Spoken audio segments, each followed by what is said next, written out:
नमस्कार, good news today देख रहे हैं आप। मैं हूं आपके साथ वैभव राज शुक्ला। देखिए, सारी खबरें शुभ नहीं होती, कुछ मंगल भी होती हैं, और जो ना शुभ होती हैं ना मंगल होती हैं वो करती हैं सावधान।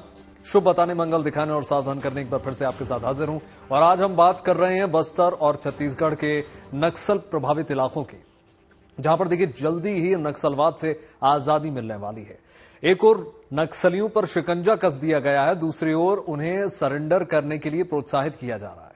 इलाके के विकास के साथ ही सुरक्षा बल जबरदस्त तरीके से ऑपरेशन चला रहा है। ड्रोन और बख्तरबंद गाड़ियों से नक्सलियों को जंगलों में घेरा जा रहा है। इसका असर दिखाई देने लग गया है और जिन इलाकों में नक्सलियों की दहशत थी, अब वहां विकास की बयार बहने लग गई है। हमारी टीम ने छत्तीसगढ़ के ऐसे इलाकों का दौरा किया, लोगों से बातचीत की, माहौल देखा और सीआरपीएफ की तैयारी का भी जायजा लिया। आज आपको इस इलाके की ग्राउंड रिपोर्ट हम दिखाने जा रहे हैं। तो आइए शुरुआत करते हैं सीआरपीएफ से, जो नक्सलवाद पर आखिरी प्रहार के लिए तैयार है।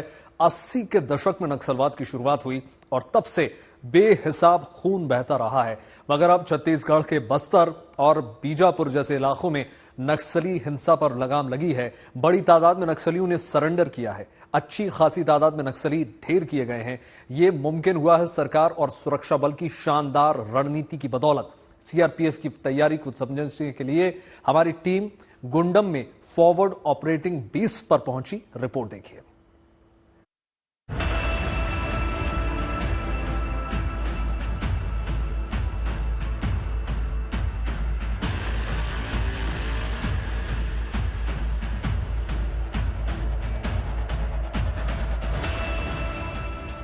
या तो सरेंडर, नहीं तो सफाया।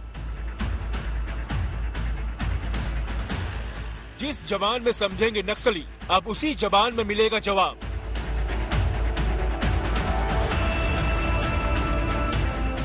बदल रही है बस्तर की सूरत, हो रहा विकास, आ रही खुशहाली।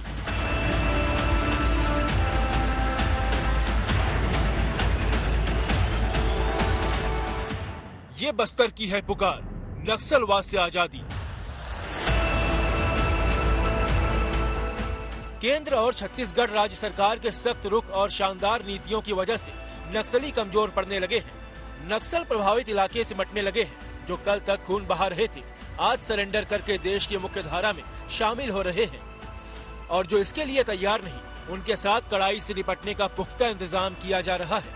हवा का रुख कैसे बदला है, इसे जानने समझने के लिए गुड न्यूज टुडे की टीम पहुंची बीजापुर जिले के गुंडम में सीआरपीएफ के एक फॉरवर्ड ऑपरेटिंग बेस पर। मैं बीजापुर के गुंडम इलाके में मौजूद हूं। यहां पर सीआरपीएफ ने अपना फॉरवर्ड ऑपरेटिंग बेस बनाया है। ये वो फॉरवर्ड ऑपरेटिंग बेस है जहां ये कहा जाता था कि यहां नक्सलियों का ट्रेनिंग कैंप था।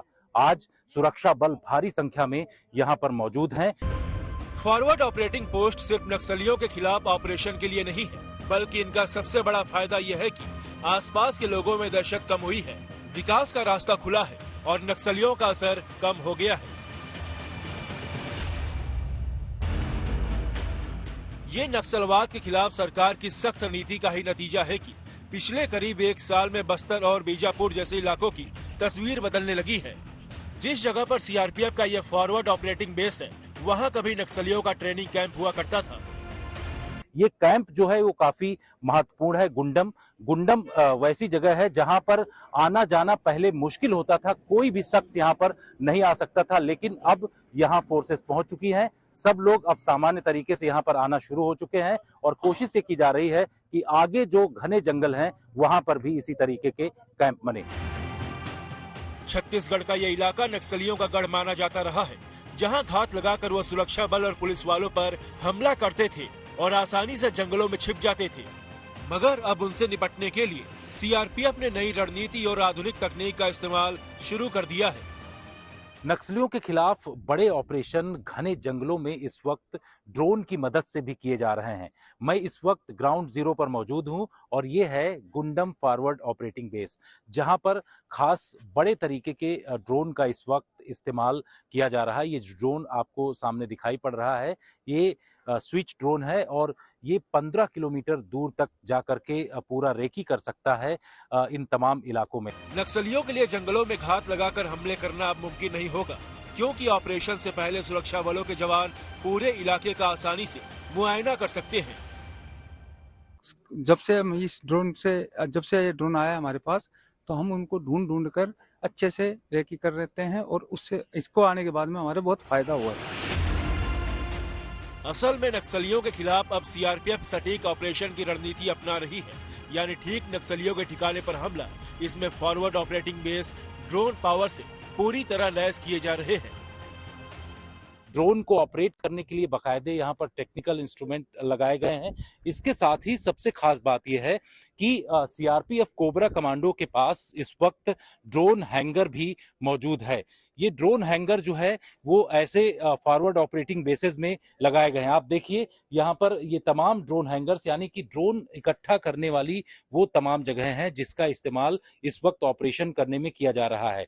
गृह मंत्रालय लगातार ये कोशिश कर रहा है कि इन तमाम इलाकों से जो नक्सली मौजूद हैं उनके पिन पॉइंटेड ऑपरेशन किए जाएं और उसके लिए जानकारियां भी हासिल की जाती हैं। ये देखिए कि जो ड्रोन ऑपरेट करते हैं ये लगातार तमाम लोकेशंस की जानकारी इससे ले सकते हैं। कितनी दूरी तक आप लोग यहाँ से इसको उड़ा सकते हैं और इसकी रेंज क्या है? सर 15 किलोमीटर दूर तक उड़ा सकते हैं सर, लगातार 2 घंटा, एक बैटरी 2 घंटे चलते हैं सर। नक्सलवाद के खिलाफ लड़ाई में सुरक्षा बल के लिए सबसे बड़ी चुनौती जंगलों में मूवमेंट रहा है, क्योंकि वहां सिर्फ घात लगाए नक्सली नहीं होते बल्कि माइंस का भी खतरा होता है। लेकिन अब सीआरपीएफ को ऐसी बख्तरबंद गाड़ी मिली है जो इन खतरों से निपटने में कारगर है। नक्सल इलाके में जब जवान एक जगह से दूसरी जगह मूवमेंट करते हैं तो उस दौरान उनको काफी दिक्कत होती थी। हालांकि उनको माइंस प्रोटेक्टेड व्हीकल ये दिया जाता था, लेकिन अगर इसमें आईडी ज्यादा मात्रा में नक्सलियों के द्वारा लगा दिया जाता था तो उस दौरान जवानों के ऊपर काफी खतरा बनता था। और इस वजह से अब नए तरीके के माइंस प्रोटेक्टेड व्हीकल इन जवानों को दिए गए हैं। जो कोबरा कमांडो अलग अलग स्थानों पर धुर नक्सल इलाके में इस वक्त काम कर रहे हैं, उनको ये खास तरीके का माइंस प्रोटेक्टेड व्हीकल दिया गया है। व्हील आर्म्ड प्लेटफॉर्म इसमें है, यानी कि अगर 100 किलो तक आईडी इसमें लगाया जाता है, विस्फोटक लगाया जाता है, तो उस दौरान भी इस गाड़ी को किसी भी तरीके का खतरा नहीं होगा। इस नई बख्तरबंद गाड़ी के साथ जवान न सिर्फ ज्यादा सुरक्षित है बल्कि नक्सलियों को टारगेट करने में ज्यादा सक्षम भी है। सीआरपीएफ की तैयारी पुख्ता है और इरादे बुलंद, यानी अब नक्सलियों की खैर नहीं। पिछले दिनों गृह मंत्री अमित शाह इस कैंप पर पहुंचे, जवानों से मिले और उनकी तैयारियों का जायजा लिया। नक्सल प्रभावित इलाके के इस दौरे में गृह मंत्री ने भरोसा दिया है कि 2026 तक नक्सलवाद का पूरी तरह सफाया हो जाएगा।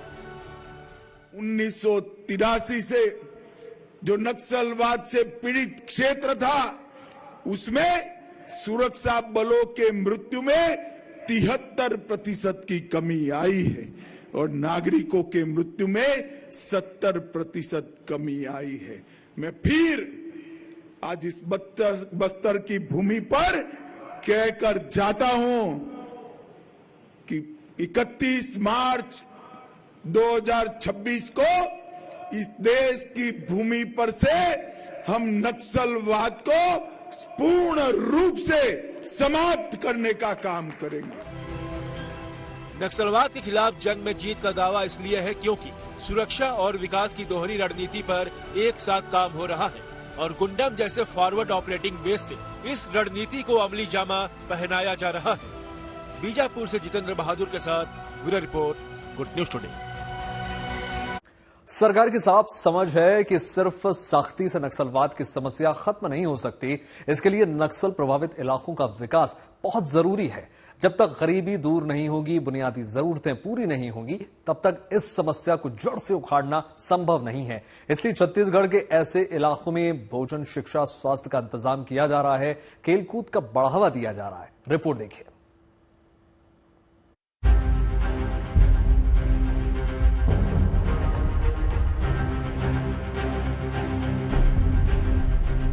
नक्सलियों के गढ़ में सीआरपीएफ का दम।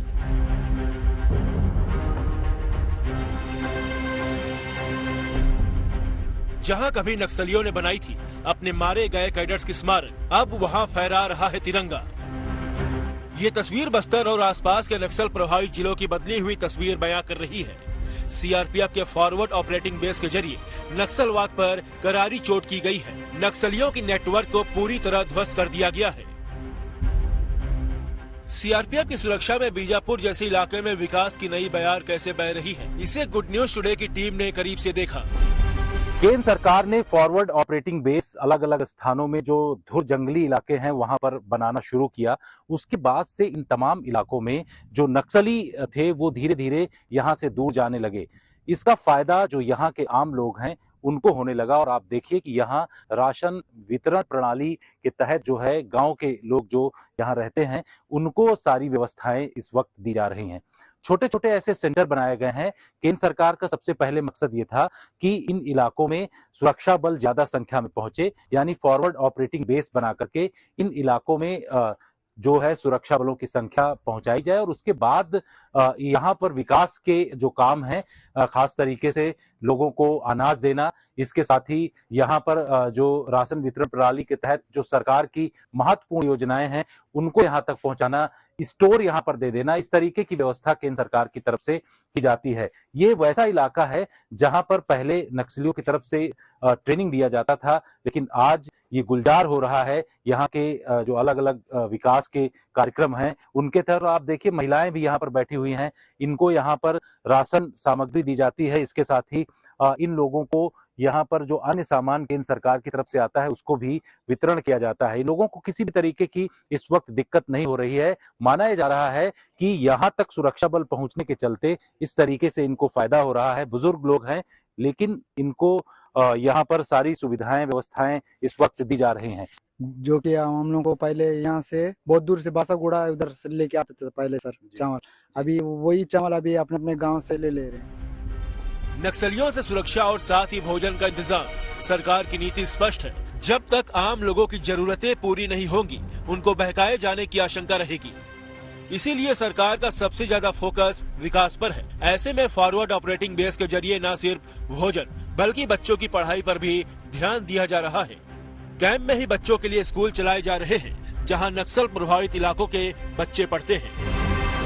स्कूल जो खोला गया है ये पूरा इलाका, ये कहते हैं कि नक्सलियों का कैंप हुआ करता था, ट्रेनिंग कैंप। अब यहाँ पर पढ़ाई हो रही है, किस तरीके से काम हो रहा है? सर अभी जो जितने अंदर पारा के जो बच्चे हैं सर, अभी जब से कैंप बैठा है तब से बच्चे यहाँ पे आ रहे हैं और यहीं से कैंप से ही जो है सर लोग हैं कैंप से ही उन्हीं लोग आके बच्चों को पढ़ा रहे हैं सर। और इससे बच्चे अब पहले तो यहाँ तक आने में भी डरते थे सर, और माताएं इनके पेरेंट्स भी नहीं भेजते थे, लेकिन अब यहाँ पे आ रहे हैं और बच्चे पढ़ भी रहे हैं। ये ऐसे बच्चे थे सर जो यहाँ कभी कदम भी रखना नहीं चाहते, लेकिन अभी ये लोग बच्चे यहाँ पे बैठ के शांत बैठे हुए हैं। तो ये बच्चों को काफी इसका लाभ मिल रहा है सर। और साथ ही साथ अभी रोड सुविधाएं सब चीज हो गई हैं तो सब लोग आना जाना भी हो जा रहा है, तो किसी चीज की अब कोई प्रॉब्लम भी नहीं हो रही है। गृह मंत्री ने छत्तीसगढ़ के इस गुंडम इलाके का दौरा किया। यह पहली बार था जब देश का कोई गृह मंत्री नक्सलियों के गढ़ में पहुंचा। अमित शाह ने वहां आम लोगों से बात की, लोकल स्कूल और पब्लिक डिस्ट्रीब्यूशन सिस्टम शॉप का मुआयना किया, लोगों को भरोसा दिया कि जल्दी ही सभी के लिए राशन कार्ड और बैंक अकाउंट का इंतजाम किया जाएगा, सभी को सरकारी योजनाओं का फायदा मिलेगा। पर्यटन, बस्तर के अंदर शांति, बस्तर के नागरिकों का विकास और बस्तर के अंदर सभी कल्याण योजनाओं का 100% इम्प्लीमेंटेशन ये होकर ही रहने वाला है। और मेरा छत्तीसगढ़ नक्सलवाद से मुक्त होने वाला है। नक्सलवाद को हमेशा के लिए खत्म करने के लिए सरकार ने विकास पर फोकस किया है। छत्तीसगढ़ के नक्सल प्रभावित इलाके अब तरक्की के रास्ते पर चल पड़े हैं और ये देश के लिए सबसे शुभ खबर है। बीजापुर से जितेंद्र बहादुर के साथ bureau report, good news today. तो कुल मिलाकर देखिए, सुरक्षा और रोजगार का भरोसा देकर सरकार नक्सलियों से सरेंडर करने की अपील कर रही है। बेहतर जिंदगी के लिए बड़ी तादाद में नक्सलियों ने भी हथियार डाले हैं।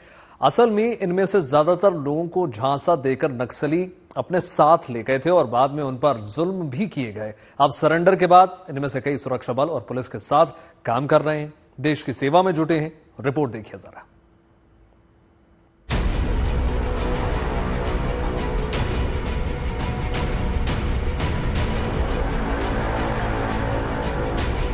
जंगलों में नक्सलियों पर नजर, घेराबंदी और तेजी से ऑपरेशन।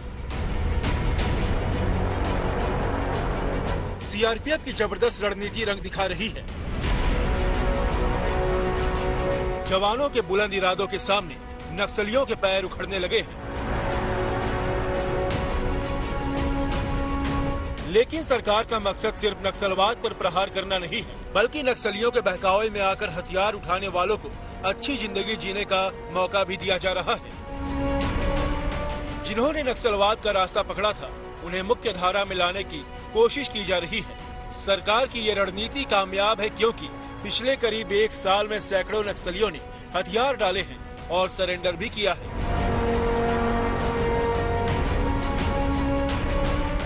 पिछले दिनों छत्तीसगढ़ गए गृह मंत्री ने जगदलपुर में सरेंडर करने वाले नक्सलियों से बातचीत की, उनके पिछले अनुभव सुने।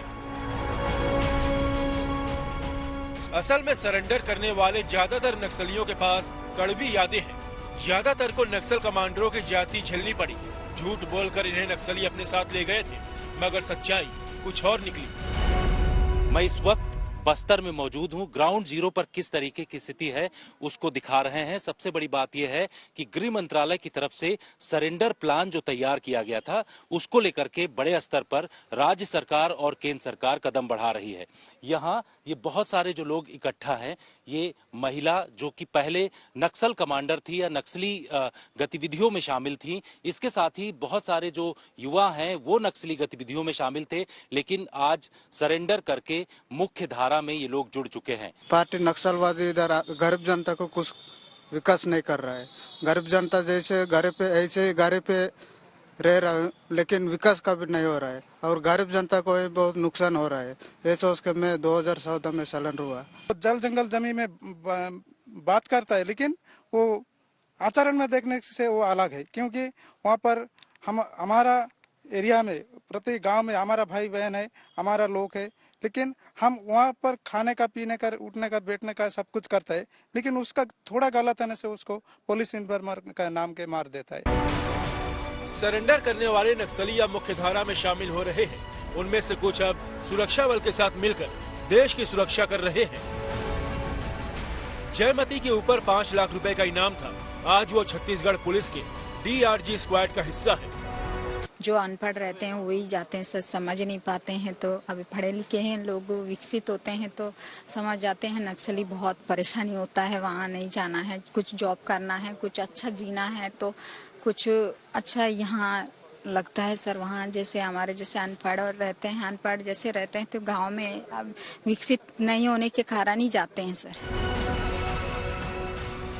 नक्सलियों को मुख्य धारा में लाने के साथ सरकार, पुलिस और सुरक्षा बल के शहीदों के परिजनों का भी ध्यान रख रही है।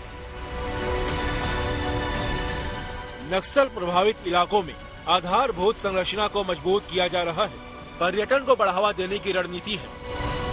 हमें कश्मीर से ज्यादा यात्री आए, ऐसी हम पर्यटन की व्यवस्था करेंगे। और इतनी ताकत हमारे बस्तर के अंदर है। यहाँ की कला, यहाँ का संस्कार, यहाँ की ग्रीनरी, यहाँ का जलप्रपात इतना सुंदर है कि पूरी दुनिया से यहाँ पर यात्री आ सकते हैं। इसके लिए जो व्यवस्था करनी है, ये छत्तीसगढ़ शासन जरूर करेगा। बस्तर और ऐसे तमाम नक्सल प्रभावित इलाके बदल रहे हैं, संवर रहे हैं और देश की सबसे बड़ी समस्या यानी नक्सलवाद से हमें। फिलहाल इस खास कार्यक्रम में इतना ही। देश और दुनिया की तमाम पॉजिटिव खबरों के लिए जुड़े रहिए गुड न्यूज टुडे के साथ। नमस्कार।